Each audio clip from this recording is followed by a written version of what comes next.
বলো বলো বলো সবে,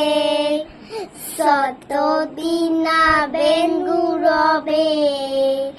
ভারত আবার জগৎ সবাই শ্রেষ্ঠ আসন রবে, ধর্মে মহান হবে, কর্মে মহান হবে, নবদিন মনি উদিবে আবার পুরাতনে ফুরবে, আজ গিরিরাজ রয়েছে প্রভুই, গিরি তিন নাচেছে লবুই, রায় যে যুদায় গঙ্গা গোদা গদি, এখন রম্বে দুপাহি